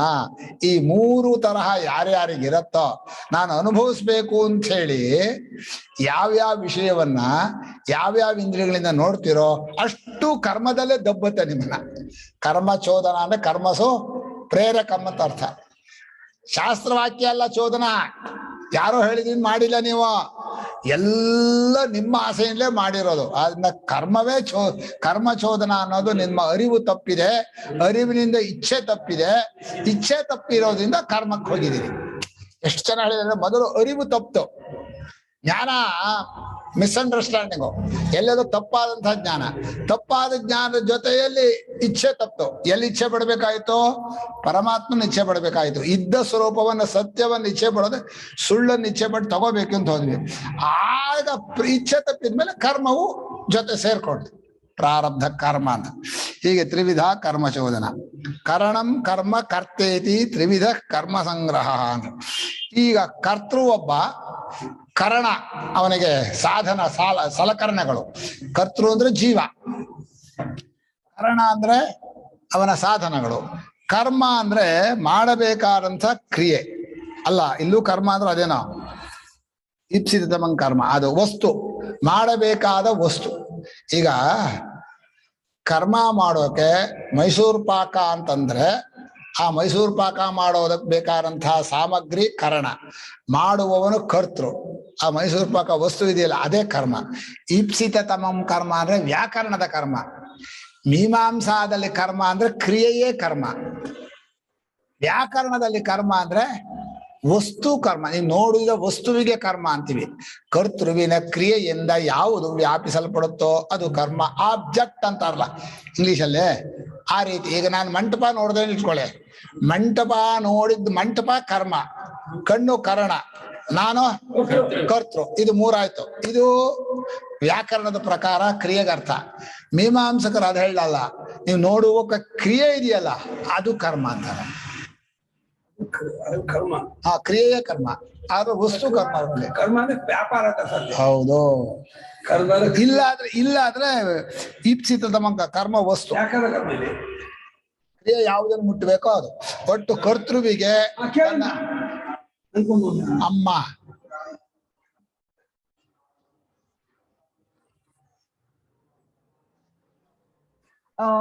ಕರ್ಮ ಚೋದನ ಅನ್ನೋದು ಅರ್ಥ ಆಯ್ತು. ಈ ಕರ್ಮ ಸಂಗ್ರಹ ಅನ್ನೋದು ನನಗೆ ಇದು ಹಿಂದೆ ಹೇಳಿದಾರಲ್ಲ 13 ವರ್ಡ್ಸ್ ಅಲ್ಲಿ, ಅದು ಇದು ಒಂದೇ ತರ ಅನ್ಸುತ್ತೆ ನನ್ಗೆ. ಡಿಫ್ರೆನ್ಸ್ ಕರ್ಮ ಪ್ರೇರಣೆ ಆದ್ಮೇಲೆ ಇದು 3 ಇಟ್ಕೋತಾನೆ. ಅದೇನು 13 ಅಲ್ಲಿ ಅದು ಕರ್ಮ ಮಾಡಕ್ ಬೇಕು ಅಂತ ಹೇಳಿರೋದಲ್ವಾ? ಅವು ಅಷ್ಟು ಅವು 5 ಆಯ್ತು. ಕರ್ಮ ಮಾಡ್ಬೇಕು ಅಂತ ಅನ್ನಿಸ್ತು, ಕರ್ಮ ಚೋದನ. ಈಗ ಮಾಡುವವನು ಆ ಮಾಡ್ಬೇಕಾದ ವಸ್ತು, ಆ ಮಾಡ್ಬೇಕಾದ ಸಾಮಗ್ರಿ ಎಲ್ಲ ಹುಡುಕ್ಬೇಕಲ್ಲ. ಅಲ್ಲ ಗುರುಗಳೇ, 13 ಅಲ್ಲಿ ಏನ್ ಹೇಳಿದ್ದು? ಶ್ಲೋಕ 13 ಅಲ್ಲಿ ಏನ್ ಹೇಳಿದ್ದು ಮತ್ತೆ? ಅದೇನದು? ಅಂಚೈತಾನಿ ಮಹಾಬಾಹೋ ಕಾರಣಾನಿ. 5 ಕರ್ಮ ಮಾಡಬೇಕಾದ ಇರಬೇಕಾದ ಸಾಮಗ್ರಿಗಳು. ಕರ್ಮ ಅಂದ್ರೆ ಆಕ್ಷನ್ ಅಂತ ಅರ್ಥ ಅಲ್ಲಿ. ಇಲ್ಲೂ ಅಷ್ಟೇ. ಎಲ್ಲಿ ಮೀಮಾಂಸಕರ ಪ್ರಕಾರ ಕರ್ಮ ಅಂದ್ರೆ ಆಕ್ಷನ್, ಫಲ ಅಂದ್ರೆ ಆಕ್ಷನ್ಗೆ ಫಲ ಅಂತ ಅರ್ಥ. ವ್ಯಾಕರಣದಲ್ಲಿ ಕರ್ಮ ಅಂತಂದ್ರೆ ಕ್ರಿಯೆ ಯಾವುದನ್ನ ಹೋಗಿ ಮುಟ್ಟತ್ತೋ ಅದು ಕರ್ಮ. ಯಾರನ್ನ ನೋಡ್ತೀವಿ ಅಂತ ಇಟ್ಕೊಳ್ಳೆ, ಗೋಪಿ ಕೃಷ್ಣಂ ಪಶ್ಯತಿ ಅಂತಿದ್ರೆ ಗೋಪಿ ಕರ್ತೃ, ಕೃಷ್ಣಂ ಅನ್ನೋದು ಕರ್ಮ, ಪಶ್ಯತಿ ಅನ್ನೋದು ಕ್ರಿಯೆ. ಆಬ್ಜೆಕ್ಟ್ ಅಂತ ಅರ್ಥ ಅವರಲ್ಲಿ. ಕರ್ಮ ಅನ್ನೋದು ಆಬ್ಜೆಕ್ಟ್ ಅಂತ ಆಗುತ್ತಾ ಇಲ್ಲಿ? ಸೆಕೆಂಡ್ ಇದ್ರಲ್ಲಿ ಹಾಗರ್ಥ, ವ್ಯಾಕರಣದಲ್ಲಿ ಹಾಗರ್ಥ. ಕ್ರಿಯೆಯಿಂದ ವ್ಯಾಪಿಸಲ್ಪಟ್ಟದ್ದು ಅಂತಮ್ಮ. ಕ್ರಿಯೆ ಹೋಗಿ ಮುಟ್ಟತ್ತೆ ಅಂತ, ಯಾವುದನ್ನು ಹೋಗಿ ಕ್ರಿಯೆ ಮುಟ್ಟತ್ತೋ ಅದು ಕರ್ಮ. ಇವರಲ್ಲಿ ಕ್ರಿಯೆಯೇ ಕರ್ಮ, ಯಾರಲ್ಲಿ ಮೀಮಾಂಸಕರು. ಅದು 2 ಅರ್ಥ ಸ್ಪಷ್ಟವಾಗಿ ಗೊತ್ತಾಗಬೇಕು. ನಾವು ಫಲ ಹೇಳೋದು ಕ್ರಿಯೆಗೆ, ಆಬ್ಜೆಕ್ಟಿಗಲ್ಲ. ಸೊ ಅಲ್ಲಿ 13 ಅದ್ರಲ್ಲಿ ಹೇಳ್ತಾ ಇರೋದು ಇವ್ 5 ಬೇಕು, ಏನಾದ್ರೂ ಆಕ್ಷನ್ ಆಗ್ಬೇಕು ಅಂದ್ರೆ ಇವ್ 5 ಬೇಕು ಅಂತ ಹೇಳೋದಲ್ಲಿ ಸರಿಯಾಗಿ ಅರ್ಥ ಮಾಡ್ಕೊಡ್ರಿ. ಇಲ್ಲಿಗೂ ವ್ಯತ್ಯಾಸ ಇಲ್ಲಿಗೂ ವ್ಯತ್ಯಾಸ ಇಲ್ಲ ವ್ಯತ್ಯಾಸ ಕೇಳಿಲ್ಲ. ಅಲ್ಲಿ ಹೇಳಿರೋ 5 ಆಕ್ಷನ್ ಬೇಕು. ಆಕ್ಷನ್ ಅಲ್ಲಿ ಕರ್ಮ ಅಂತಾರಲ್ವಾ. ಆಕ್ಷನ್ ಮಾಡೋದು ಪ್ರೇರಕ ಯಾವುದು ಅಂತ ಮೊದಲು ಹೇಳಿದ್ರು. ಜ್ಞಾನ ಅನುಭವಿಸ್ಬೇಕು ಅನ್ನೋದು, ಪರಿಜ್ಞಾತ, ಅವು 3. ಜ್ಞೇಯ, ಇಂದ್ರಿಯಗಳಿಂದ ಜ್ಞಾನೇಂದ್ರಿಯ ನೋಡಿದಂತಹ ಜ್ಞೇಯ, ಅದರಿಂದ ಬಂದ ತಿಳುವಳಿಕೆ, ಅದನ್ನು ಅನುಭವಿಸ್ಬೇಕು ಅನ್ನುವಂತಹ ಭೋಕ್ತೃ. ಇದು 3 ಕರ್ಮಕ್ಕೆ ಚೋದಕ, ಪ್ರೇರಕ. ಗೊತ್ತಾಯ್ತು, ಅದು ಅರ್ಥ ಆಯ್ತು. ಪ್ರೇರಣೆ ಆದ್ಮೇಲೆ ಮತ್ತೆ 3 ಸಂಗ್ರಹ ಮಾಡಿ ನಾನು ಮಾಡುವವನು, ಆಮೇಲೆ ಅದಕ್ಕೆ ಮಾಡಬೇಕಾದ ಸಾಮಗ್ರಿಗಳು, ಆಮೇಲೆ ಮಾಡುವಂತ 3 ಆಗ್ಬೇಕು. ಮಾಡಿದ್ಮೇಲೆ ಏನಾಗುತ್ತೆ?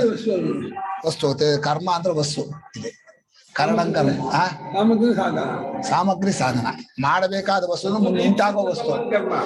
ಕರ್ಮ ನಿಷ್ಪಾದ್ಯಂ ಕರ್ಮ. ಕರೆಕ್ಟೆ. ಹಿಂಗೂ ಅದೇ ಅರ್ಥ. ಈಪ್ಸಿತ ಮೋಡ ಇನ್ನು ಆಯ್ಕಲ್ಲ, ಅದೇ ಹಾಣು. ನನಗೆ ಕನ್ಫ್ಯೂಸ್ ಆಗ್ತಾ ಇದೆ ಅನ್ಸುತ್ತೆ, ಸಾರಿ. ಆದ್ರೆ 13 ಅಲ್ಲೂ ಅದೇ ಹೇಳಿದಲ್ವಾ, ಕರ್ಮ ಮಾಡೋದಕ್ಕೆ ಏನೇನ್ ಬೇಕು ಅಂತಾನೆ ಹೇಳಿರೋದಲ್ವಾ. ಎಲ್ಲಾ ಕ್ರಿಯೆಗಳಿಗೂ 5 ಬೇಕು ಅಂತ ಹೇಳಿದ್ರು. ಕರೆಕ್ಟ್. ಈಗ ಯಾತಕ್ಕೆ ಇದಂತ ಹೇಳ್ತಾ ಇದ್ದಾರೆ ಅಂದ್ರೆ, ಈ 3ರಲ್ಲೂ ಸಾತ್ವಿಕ, ರಾಜಸ, ತಾಮಸ ಅಂತ ಹೇಳ್ಬೇಕು. ಕನ್ನಡದ ಇದೆಲ್ಲ ಹೇಳ್ಬೇಕು. ಇಲ್ಲಿ ಅದನ್ನೇ ಹೇಳ್ತಾ ಇದಾರೆ, ಕಡಿಮೆ ಮಾಡಿ ಹೇಳ್ತಾ ಇದಾರೆ ಅಂತ ಹಂಗ ಅರ್ಥ ಮಾಡ್ಕೊಂಡ್ರೆ ಸರಿ ಹೋಗುತ್ತೆ. ಅಲ್ಲಿ ಆಕ್ಷನ್ ಅಂತ ಅರ್ಥ ಕರೆಕ್ಟ್. ಅಧಿಷ್ಠಾನಾದಿಗಳು ನೀವು ಹೇಳಿದ್ ಕರೆಕ್ಟ್ ಅರ್ಥ. ಇಲ್ಲಿ ಕರ್ಮ ಅಂದ್ರೆ ಅಧಿಷ್ಠಾನಾದಿ ಕ್ರಿಯೆ ಅಲ್ಲ. ಇಲ್ಲಿ ಕರ್ಮ ಅಂದ್ರೆ ಈ ಕಾಪಿ ಮಾಡೋಕ್ ಹೊತ್ತವರು ಕಾಪಿಯನ್ನೇ ಕರ್ಮ ಅಂತ. ನಾವು ಸಾಮಗ್ರಿ ಬೇಡವ, ಈ ಕಾಫಿಯಿಂದ ಒಂದು ತಯಾರು ಮಾಡ್ತಾರೆ, ಕರ್ತೃ ಒಬ್ಬ ಬೇಕು. ಕರ್ಮ ಯಾವ್ದು ಅಂದ್ರೆ ಕಾಪಿನೇ. ಆಕ್ಷನ್ ಮಾಡಕ್ ಇದು 5 ಬೇಕು ಅಂದ್ರೆ 13 ಅಲ್ಲಿ ಹೇಳಿರೋದು. ಇಲ್ಲಿ ಆಕ್ಷನ್ ಆಗೋದಕ್ಕೆ ಏನೇನು ಪ್ರೇರಣಾ ಅನ್ನೋದು ಫಸ್ಟ್ ಕರ್ಮ ಚೋದನ ಅಂತ ಹೇಳಿರೋದು. ಆಕ್ಷನ್ ಮತ್ತೆ ಇಲ್ಲಿ ಆಕ್ಷನ್ ಮಾಡೋದಕ್ಕೆ ಬೇಕಾಗಿರೋ ಟೂಲ್ಸ್ ತರ ಅಂತ ಅನ್ಕೋಬಹುದಾ? ಮತ್ತೆ ಈ ಕರ್ಮ ಸಂಗ್ರಹ ಇಟ್ಕೊಳ್ಬೇಕಾದ್ದು ಅಂತ. ಹೌದಪ್ಪ. ಜ್ಞಾನಂ ಜ್ಞಾಯತೆ ಅನೇನೇತಿ ಸರ್ವ ವಿಷಯಂ ಜ್ಞಾನಂ ಅವಿಶೇಷೇಣ ಉಚ್ಯತೆ ತಥಾ ಜ್ಞೇಯಂ ಜ್ಞಾತವ್ಯಂ. ಯಾವುದರಿಂದ ಎಲ್ಲವನ್ನು ತಿಳ್ಕೋತೀವೋ ಆ ಜ್ಞಾನ ಅಂದ್ರೆ ಇಂದ್ರಿಯ ಜ್ಞಾನಗಳು. ಈ ಜಗತ್ತಿನಲ್ಲಿರೋ ಎಲ್ಲಾ ವಸ್ತುಗಳನ್ನು ನೋಡ್ತೀವಲ್ಲ, ಒಳ್ಳೇದೋ ಕೆಟ್ಟದ್ದೋ, ಆ ಜ್ಞಾನ. ಬರೀ ಜ್ಞಾನ ಆಗೋದೇ ಇಲ್ಲ, ಜ್ಞಾನದ ಜೊತೆ ಸ್ವಲ್ಪ ರಾಗದ್ವೇಷ ಇರುತ್ತೆ.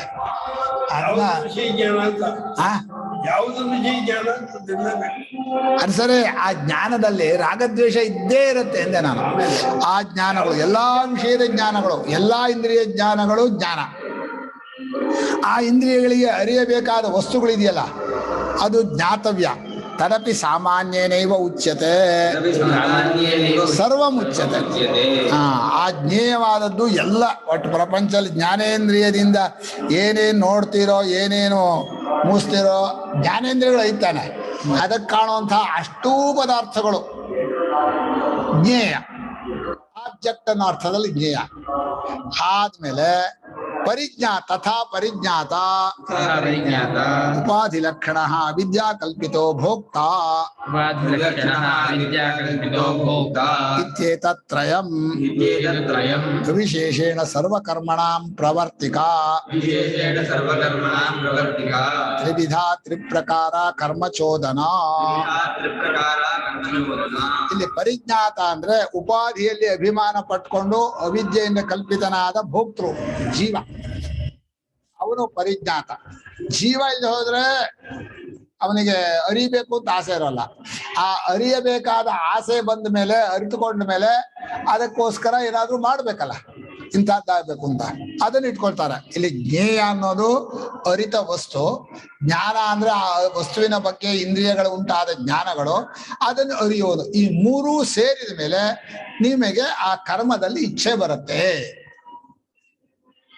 ಅಂದ್ರೆ ಏನಾಗಬೇಕು, ಈಗ ಯಾವುದೋ ಒಂದು ವಸ್ತುವನ್ನ ನೋಡಿ, ಅದು ಜ್ಞಾನೇಂದ್ರಿಯನ್ನ ನೋಡಿ ಅದರಿಂದ ಏನೋ ಒಂದು ಸಂತೋಷ ಪಡಬೇಕು ಅಂತ ಏನೋ ರಾಗದ್ವೇಷ ಬರುತ್ತಲ್ಲ, ಆಮೇಲೆ ಅದು ಮಾಡಬೇಕು ಅನ್ನೋ ಇಚ್ಛೆ ಬರುತ್ತೆ. ಆಗ ಮಾಡುವವನಾಗ್ತಾನೆ. ಜ್ಞಾತೃತ್ವದ ಜೊತೆಯಲ್ಲಿ ಭೋಕ್ತೃತ್ವವು ಸೇರಿಕೊಂಡು ಕರ್ತೃತ್ವ ಉಂಟಾಗಿದೆ ಅಂತ ಇದ್ದಾರೆ. ಬರೀ ಜ್ಞಾತೃತ್ವದಲ್ಲಿ ಕರ್ತೃತ್ವ ಉಂಟಾಗಲ್ಲ, ಜ್ಞಾತೃತ್ವದಲ್ಲಿ ರಾಗದ್ವೇಷಗಳು ಸೇರಿದೆ. ರಾಗದ್ವೇಷಗಳಿಂದ ಕೂಡಿದ ಜ್ಞಾತೃತ್ವವು ಅಂದ್ರೆ ನೀವು ಅರಿಯುವವರು ಕರ್ಮದಲ್ಲಿ ಪ್ರೇರಣೆ ಮಾಡಿ ಅನುಭವಿಸ್ಬೇಕು ಅಂತ ಮಾಡ್ಕೋತಾರೆ. ಏನಾ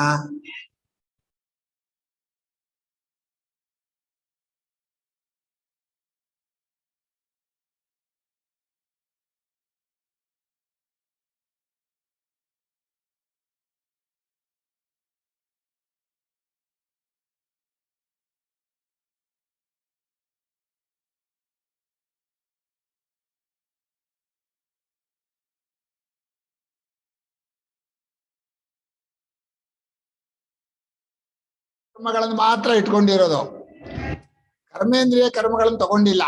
ಯಾಕೆಂದ್ರೆ ಜ್ಞಾನೇಂದ್ರಿಯಗಳೇ ನಮಗೆ ಇಚ್ಛೆಯನ್ನು ಉಂಟು ಮಾಡೋದು. ಜ್ಞಾನೇಂದ್ರಿಯಗಳಿಂದ ಜ್ಞೇಯವಾದ ವಸ್ತುವನ್ನು ನೋಡಿದ ಕೂಡಲೇ ಅದನ್ನು ಅನುಭವಿಸ್ಬೇಕು ಅಂತ ಆಸೆ ಬರುತ್ತಲ್ಲ, ಆವಾಗ ಕರ್ಮ ಮಾಡ್ತಾನೆ ಅಲ್ವಾ? ಕರೆಕ್ಟ್ ಆಗಿದೆ ಅದು. ಭಗವಂತ ಹೇಳೋದು ಬಹಳ ಪರ್ಫೆಕ್ಟ್ ಹೇಳಿದ್ದಾರೆ. ಈ ಮೂರನ್ನು ಎಲ್ಲಾ ಕರ್ಮಕ್ಕೂ ಪ್ರವರ್ತಿಕ, ತ್ರಿವಿಧ, ತ್ರಿಪ್ರಕಾರ ಕರ್ಮಚೋದನ ಅಂತ ಇದೆ. ಆದ್ರೆ ಈ ಭೋಕ್ತೃ ಇದಾನಲ್ಲ, ಅಂದ್ರೆ ಅನುಭವಿಸ್ಬೇಕು ಅನ್ನೋ ಅವನೇ ತನಗೆ ಅನುಭವಿಸ್ಬೇಕು ಅಂದ್ರೆ ತನಗೆ ಅಂದ್ರೆ ದೇಹೇಂದ್ರಿಯಕ್ಕೆ ಅನುಭವಿಸ್ಬೇಕು ಅಂತ. ಇದೊಂದು ವಿಶೇಷ ಏನು ಅಂದ್ರೆ ಜೀವ ದೇಹೇಂದ್ರಿಯಗಳು ಸೇರ್ಕೊಂಡ್ಬಿಟ್ಟಿದ್ದಾನೆ.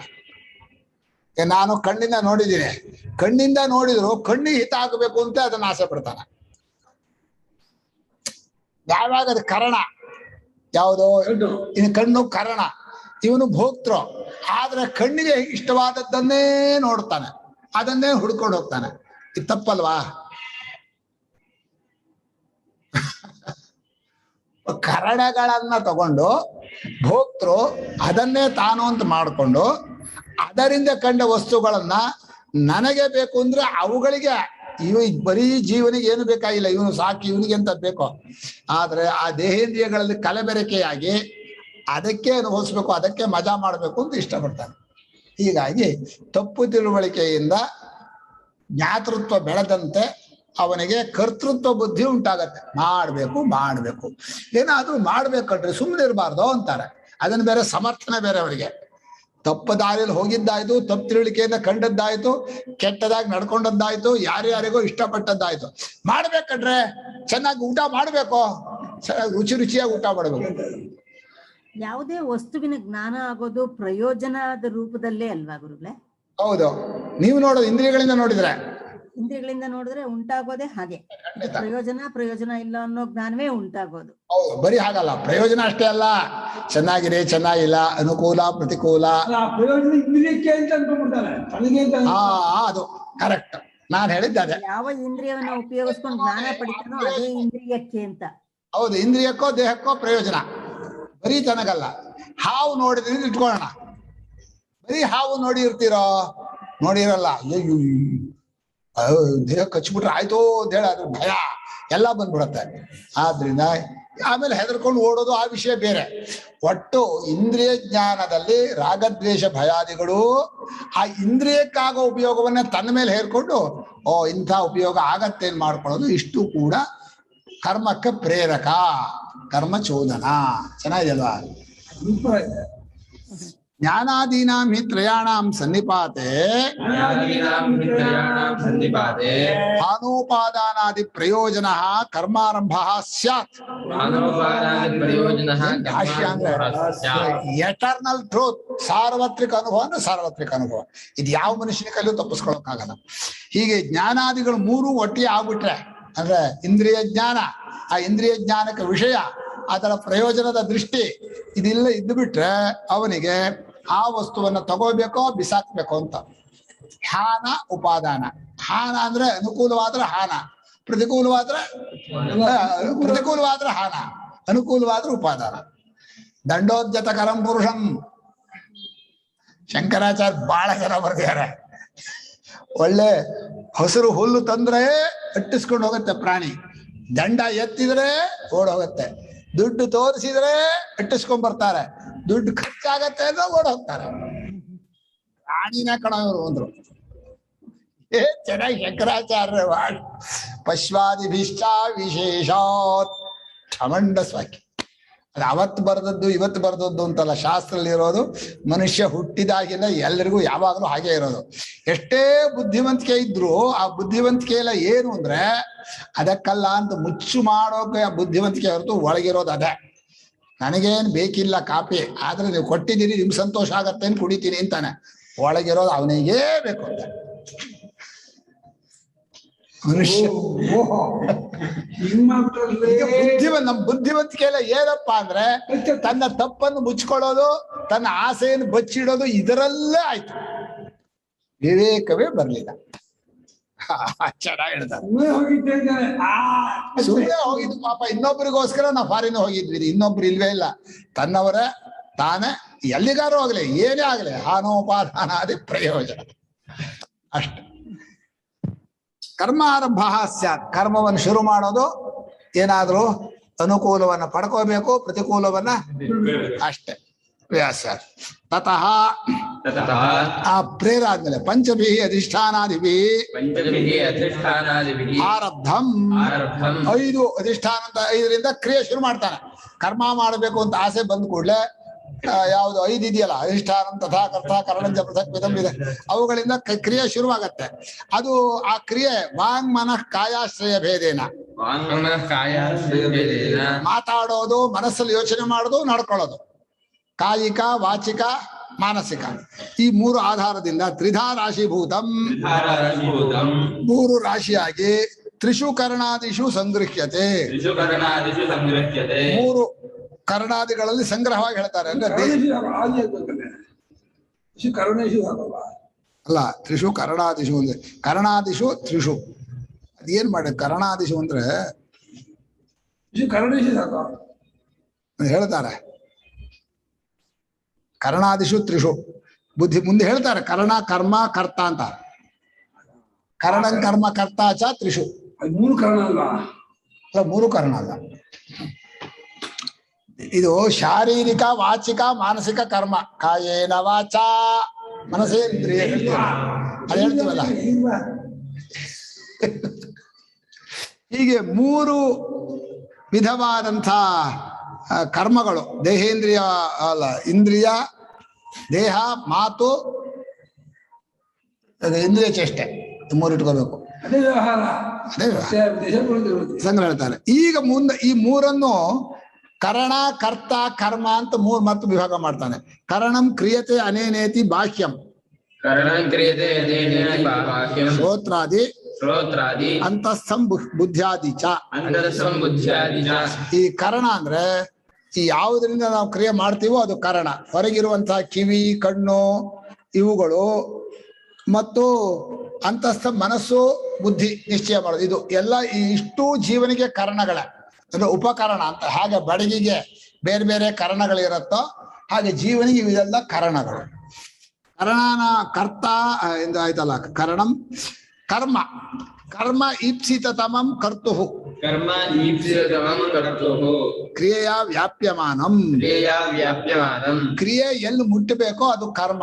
ಅಂದ್ರೆ ನಮ್ಮ ಕ್ರಿಯೆಯು ಒಂದು ಮರವನ್ನು ನೋಡಿದ್ರೆ ನನ್ನ ಕ್ರಿಯೆ ಇಲ್ಲಿಂದ ಹೊರಟು ಮರದಲ್ಲಿ ಮುಟ್ಟಬೇಕು ಅಲ್ವಾ, ಆಗ ಮರ ಕರ್ಮ ಆಯ್ತು. ಯಾವ್ದಾದ್ರು ಹೊಡಿಬೇಕಾದ್ರೆ ಇಲ್ಲಿಂದ ಹೊರಟ ಕ್ರಿಯೆ ಯಾವುದಕ್ಕೆ ಹೋಗಿ ಮುಟ್ಟತ್ತೋ ಅದು ಕರ್ಮ. ಕರ್ತು ಕ್ರಿಯೆಯ ವ್ಯಾಪ್ಯಮಾನಂ ಕರ್ಮ ಸಂಜ್ಞಕಂ ಸ್ಯಾತ್ ಕರ್ತು ರೀಪ್ಸಿತತಮಂ ಅಲ್ವಾ. ಅದು ಕೆಲವು ಸಲ ಏನಾಗತ್ತೆ ಅಂದ್ರೆ ಕರ್ಮ ಕ್ರಿಯೆ ಆದ್ಮೇಲೆ ಉಂಟಾಗತ್ತೆ. ಈಗ ಅಡಿಗೆ ಮಾಡೋದ್ರಲ್ಲಿ ಅನ್ನ ಅನ್ನೋದು ಇದೆಯಲ್ಲ, ಅನ್ನ ಕರ್ಮ, ಆದ್ರೆ ಅನ್ನ ಮುಂಚೆ ಇರಲ್ಲ, ನಿಮ್ಮ ಕ್ರಿಯೆ ಆದ್ಮೇಲೆ ಉಂಟಾಗತ್ತೆ, ಅದು ಕರ್ಮ. ಇಪ್ಸಿತ ತಮ ಅನ್ನೋ ಶಬ್ದಕ್ಕೆ ಅತ್ಯಂತ ಇಷ್ಟವಾದದ್ದು ಕ್ರಿಯೆಯು ಎಲ್ಲಿ ಹೋಗಿ ಮುಟ್ಟುತ್ತದೆಯೋ ಅದು, ಅಂದ್ರೆ ಎಲ್ಲಿ ಹೋಗಿ ನಿಲುಗಡೆ ಆಗತ್ತೋ ಅದು. ಅದನ್ನ ಸ್ವಲ್ಪ ಕಷ್ಟ ಇದು. ಈ ಕರ್ಮ ಮರವನ್ನು ನೋಡುತ್ತಾ ಅನ್ನುವಾಗ ನೋಡೋ ಕ್ರಿಯೆಗೆ ಮರ ಕರ್ಮ ಆಗುತ್ತೆ ಇರತ್ತೆ. ಅನ್ನವನ್ನು ಮಾಡುತ್ತಾ ಅನ್ನುವಾಗ ಮಾಡೋ ಕ್ರಿಯೆಗೆ ಅನ್ನ ಕರ್ಮ ಆಗೋದಿಲ್ಲ. ಕರ್ಮವ ಮಾಡಿದ್ಮೇಲೆ ಅನ್ನ ಆಗತ್ತೆ, ಆದ್ರೂ ಅದೇ ಕರ್ಮ. ಹಂಗೆ ಇಪ್ಸಿತ ಅದೇ ಅಕ್ಕಿ ಮಾಡೋಲ್ಲ ಅವನ. ಬೇಯೋ ಕ್ರಿಯೆ ಮಾಡ್ತಾನೆ, ಬೇಯಿಸೋ ಕ್ರಿಯೆ ಮಾಡ್ತಾನೆ. ಲೋಕ ಓದನಂ ಪಚತಿ ನತು ತಂಡಲಂ ಪಚತಿ. ಓದನಂ ಪಚತೆ ಅನ್ನ ಬೇಯಿಸ್ತಾರೆ, ಓದನವಾಗಿ ಕಾಗಿ ಅದೆಲ್ಲ ಶಬ್ದ ವಿವರಣೆ ಅಲ್ಲಿ ಪಚನ ಕ್ರಿಯೆಗೆ ಕರ್ಮ ಓದನವೇ ತಂಡುಲಂ ಪಚಿದೆ ವಿಕೃತಿ ಕರ್ಮ ತಂಡು ನಡು ವ್ಯಾಪಾರ. ಸರಿಪ, ಆದ್ರೆ ಲೋಕದ ಭಾಷೆ ಹಾಗೆ ಇರುತ್ತೆ, ಏನು ಮಾಡಕ್ಕಾಗಲ್ಲ. ಕ್ರಿಯೆ ಉಂಟಾದ ಮೇಲೆ ಆಗೋ ವಸ್ತುನು ಕರ್ಮ ಆಗಬಹುದು, ಇದು ವ್ಯಾಕರಣ. ಇಂಥ ಈಪ್ಸಿತ ತಮ ಅಂದ್ರೆ ತುಂಬಾ ಇಷ್ಟಪಟ್ಟದ್ದು ಕ್ರಿಯೆ ಎಲ್ಲಿ ಹೋಗಿ ಮುಟ್ಟಬೇಕು ಅಂತಿದೆಯೋ ಅದು ಈಪ್ಸಿತ ತಮ ಕರ್ಮ. ಆ ಕ್ರಿಯೆಯ ವ್ಯಾಪ್ಯಮಾನ. ಇನ್ನು ಕರ್ತೃ ಯಾರು ಅಂದ್ರೆ ಕರ್ಣಾನ ವ್ಯಾಪಾರಯಿತ ಉಪಾಧಿ ಲಕ್ಷಣ. ಇಲ್ಲಿ ಕರ್ತೃ ಯಾರು ಅಂದ್ರೆ ಕರಣಗಳನ್ನು ಉಪಯೋಗಿಸೋನು, ಇಂದ್ರಿಯಗಳನ್ನ ಮನಸ್ಸನ್ನ ಎಲ್ಲವನ್ನು ಬಳಸೋನು. ಹಾಗೆ ಬಡಗಿ ಹೊಡಿತಾನಲ್ಲ ಅವನ್ ತಾನೇ ಕರ್ತೃ. ಹಾಗೆ ನಾವು ಜೀವ ಒಳಗ್ ಕೂತ್ಕೊಂಡು ಇಂದ್ರಿಯಗಳನ್ನೆಲ್ಲ ಬಳಸ್ತಾನಲ್ಲ ಅವನೇ ಕರ್ತೃ. ಅವನು ಒಂಟಿಯಾಗಿದ್ರೆ ಅವನಿಗೆ ಮಾಡಕ್ಕಾಗಲ್ಲ, ಅದು ಉಪಾಧಿಯಲ್ಲಿ ಅಭಿಮಾನ ಪಟ್ಕೋಬೇಕು. ಜೀವನ ಹೇಗೆ ಮಾಡ್ತಾನೆ ಅಂದ್ರೆ ಒಂದೊಂದರಲ್ಲೂ ಹೋಗಿ ಸೇರ್ಕೊಂಡು ನಾನು ಅನ್ಕೊಂಡು ಮಾಡ್ಬಿಡ್ತಾನೆ. ಬೇರೆ ಈಗ ನಾನೇ ಕೊಡ್ಲಿ, ನಾನೇ ಕತ್ತಿ, ನಾನೇ ಬಟ್ಟೆ. ನಾನು ಬಟ್ಟೆಯಾಗಿ ಬಟ್ಟೆ ಒಗೆಯೋಲ್ಲ, ಬಟ್ಟೆ ತಗೊಂಡು ನಾವು ಬಟ್ಟೆ ಒಗಿತೀವಿ ಅಲ್ವಾ. ಆದ್ರೆ ಇಲ್ಲಿ ಹಾಗಲ್ಲ, ನಾನೇ ಆಗ್ಬಿಡ್ತಾನೆ. ನಾನೇ ಕೈಯಾಗಿ ಈ ಕೈಯಲ್ಲಿ ಹೇಗೆ ಒಗಿತೀವಿ, ಅದೇ ಒಗದೆ ನಾನು ಅಂತ ಹೇಳ್ಬೇಕಲ್ಲ. ನಾನು ಕೈಯಿಂದ ಬಟ್ಟೆಯನ್ನು ಒಗದೆ ಅಂತ ಒಂದು ಶಬ್ದ ಹೇಳ್ಬೋದು, ಆದ್ರೆ ಬಟ್ಟೆ ಒಗದವನು ಯಾರು? ನಾನು. ಅಲ್ಲ, ಬಟ್ಟೆ ಒಗದದ್ದು ಯಾವುದು? ಕೈ. ಇಲ್ಲಿ ನಮಗೆ ವಿವೇಕ ಇಲ್ಲ. ಉಪಾಧಿಯಲ್ಲಿ ಪೂರ್ಣವಾಗಿ ತಲ್ಲೀನಾಗಿ ಸೇರ್ಕೊಂಡ್ಬಿಡ್ತಾರೆ, ಅದನ್ನು ಉಪಾಧಿ ಲಕ್ಷಣ. ಪರಿಷತ್ತು ಕೂಡ ಬಹಳ ಚೆನ್ನಾಗಿ ಹೇಳಿದರು. ಆತ್ಮೇಂದ್ರಿಯ ಮನೋಯುಕ್ತಂ ಮನೀಷಿಣ. ಈ ತಪ್ಪಿಗೆ ಜೀವ ತನ್ಪಾಡಿಗಿದ್ರೆ ಅವ್ನು ಏನೂ ಇರಲಿಲ್ಲ, ಕರ್ತೃತ್ವ ಇಲ್ಲ, ಕರ್ತೃತ್ವ ಇಲ್ಲ, ಪುಣ್ಯವೂ ಇಲ್ಲ, ಪಾಪ ಇಲ್ಲ. ಹೋಗಿ ಸೇರ್ಕೊಂಡ್ಬಿಟ್ಟ ಬೇಡವಾದ ಜಾಗದಲ್ಲಿ ನಾನೇ ಬಡ್ಕೊಂಡು ಹೋಗಿ ಆ ದೇಹೇಂದ್ರಿಯಗಳನ್ನ ರಿಪೇರಿ ಮಾಡ್ತೀನಿ ಅಂತ ಹೋಗಿ ಸಿಗಾಕೊಂಡ್ಬಿಟ್ಟಿಯಾನೆ. ಅದು ರಿಪೇರಿ ಆಗೋದೇ ಇಲ್ಲ, ಏನು ಮಾಡಿದ್ರು ಆಗಲ್ಲ.